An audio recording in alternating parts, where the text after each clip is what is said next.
రైతు సోదరులందరికీ నమస్కారం. రాష్ట్రంలో రైతు భరోసా అమలు త్వరలో ఈ నెల 13 నుంచి రైతుల ఖాతాలో జమ చేయడం అనేది జరుగుతుంది. మీరు వింటున్నది నిజమే. రైతు భరోసా అఫీషియల్ కన్ఫర్మేషన్ కూడా మనకు లీక్ చేసినట్లయితే తెలుస్తుంది. రాష్ట్ర ప్రభుత్వం ప్రెస్ నోట్ ద్వారా అఫీషియల్ కన్ఫర్మేషన్ కూడా రావడమే జరిగింది. సంక్రాంతికి ముందే రైతుల అకౌంట్లో జమ చేసే ప్రక్రియ అనేది మొదలెడుతుంది.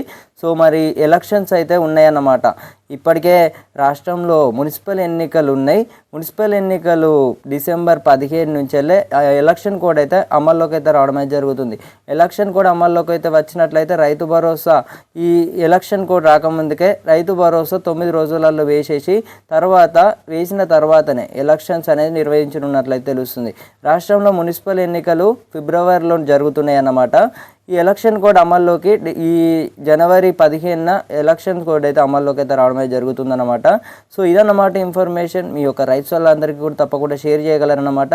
ముఖ్యంగా రైతు భరోసాపై 9,000 కోట్ల రూపాయలు అనేవి నిర్వహించడమే జరిగింది. ఈ యొక్క పథకానికి సంబంధించి రైతుల ఖాతాలోకి 9 రోజులలో ముఖ్యమంత్రి రేవంత్ రెడ్డి గారు గ్రీన్ సిగ్నల్ ఇచ్చారన్నమాట. ఇదన్నమాట ఇన్ఫర్మేషన్. ఇలాంటి వీడియోస్ కోసం మన ఛానల్ని సబ్స్క్రైబ్ చేసుకోండి. Thank you guys. Thanks for watching. జై హింద్.